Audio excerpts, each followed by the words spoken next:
नमस्कार दोस्तों, मधुर कथाएं चैनल पर एक बार फिर से आपका हार्दिक अभिनंदन है। तो आज की मेरी कहानी का शीर्षक है 16 श्रृंगार। तो चलिए शुरू करते हैं आज की अपनी ये कहानी।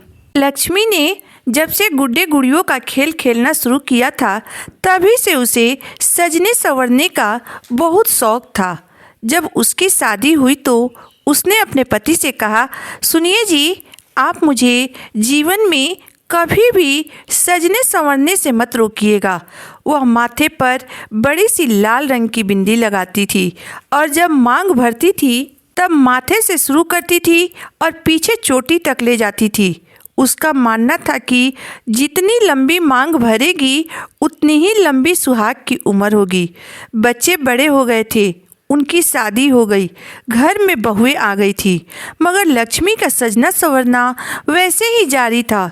कभी कभी जब वह अपनी बहुओं से चोटी बनवाती थी तब उसकी बहुएं पूछती थी कि माँ जी, आपके 6 फीट लंबे काले बालों का राज क्या है?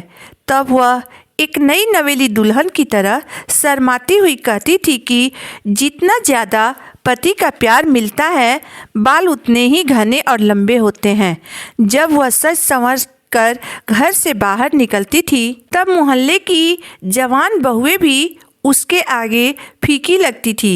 शादी के बाद वह कभी भी अकेले अपने मायके नहीं गई थी। वह जब भी अपने मायके जाती थी तब अपने पति के साथ ऊंट पर बैठकर जाती थी और 1-2 दिन रहकर फिर अपने पति के साथ ही वापस आ जाती थी। उसकी सभी सहेलियां बूढ़ी हो गई थी, मगर लक्ष्मी के शरीर को देखकर उम्र को ढूंढना बहुत मुश्किल था। वह अपने पति से कहती थी, सुनो जी, मुझसे पहले इस दुनिया से मत चले जाना। मैं इस दुनिया से सुहागन ही जाना चाहती हूँ। वह भी पूरी 16 श्रृंगार करके ही मैं इस दुनिया से विदा होना चाहती हूँ। उसकी बात सुनकर उसका पति कहता था, बिछड़ने की तो बात ही मत किया कर पगली, तेरे बगैर 2 दिन जीना भी मुश्किल हो जाएगा मेरा। मैं एक पल भी तुमसे बिछड़ कर नहीं रह सकता हूँ। एक बार उसके पति का किसी से लड़ाई हो गई। 5 लोग एक साथ लाठी डंडे लेकर उसके पति को मारने के लिए उसके घर आ धमके। लक्ष्मी ने अपने पति का ढाल बन करके उसको बचाया। वह झांसी की रानी बन करके अकेले ही उन लोगों पर टूट पड़ी। लक्ष्मी का चंडिका रूप देखकर वह लोग भाग खड़े हुए। वह केवल रूप रंग से औरत थी, मगर हौसलों में किसी पुरुष से कम नहीं थी। एक बार मोहल्ले के सारे मर्द इकट्ठे होकर 50 किलो का वाट एक हाथ से उठाने की कोशिश कर रहे थे, मगर किसी से भी वह सर के ऊपर तक नहीं उठ रहा था। तब लक्ष्मी भी उसी रास्ते से अपने सर पर घड़े लेकर गुजर रही थी। उसने सर पर घड़ा उठाए हुए ही एक हाथ से उस वाट को उठाकर दीवार के उस पार फेंक दिया। उस दिन के बाद किसी मर्द ने उस बाट को हाथ भी नहीं लगाया था। वह बरसों तक वहीं पड़ा रहा जहां लक्ष्मी ने उसे फेंका था। वह अर्धांगिनी ही नहीं बल्कि अपने पति का बायां हाथ भी थी। अगर उसका पति हाथी जैसा बलवान था तो वह भी किसी शेरनी से कम नहीं थी। बुढ़ापे में जब उसका पति बीमार रहने लगा था तब वह घबरा गई थी। उसे डर लगने लगा था कि उसका पति उसे छोड़कर पहले ही न चला जाए। फिर एक दिन चुपके से लक्ष्मी ने इस दुनिया से विदा ले ली।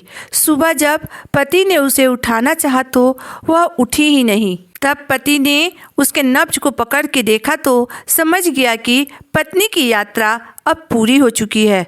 वह इस दुनिया को छोड़कर जा चुकी है।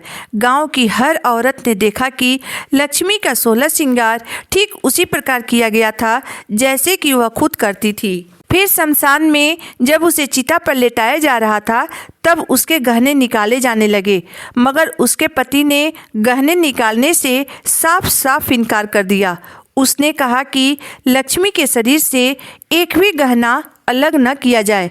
आधा किलो सोने का गहना लक्ष्मी के साथ ही जलकर स्वाहा हो गया।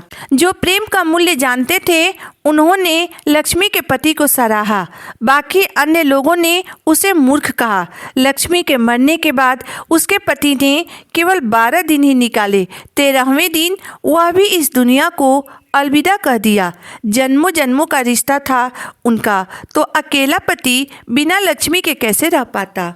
दोस्तों, पति पत्नी का रिश्ता जन्म जन्म का होता है और वह एक मजबूत बंधन में बंधे रहते हैं।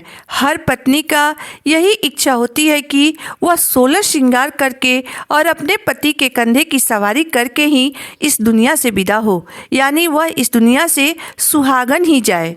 परंतु अफसोस की बात यह है कि बहुत कम ही औरतों का यह सपना पूरा हो पाता है। दोस्तों, आपको मेरी कहानी कैसी लगी आप मुझे ज़रूर बताइएगा। अगर आपको मेरी कहानी अंत तक पढ़ने और सुनने के बाद पसंद आई हो तो मेरे वीडियो को लाइक कर दीजिएगा, चैनल को सब्सक्राइब कर दीजिएगा। तो फिर मिलते हैं एक नई वीडियो एक नई कहानी के साथ। तब तक के लिए धन्यवाद।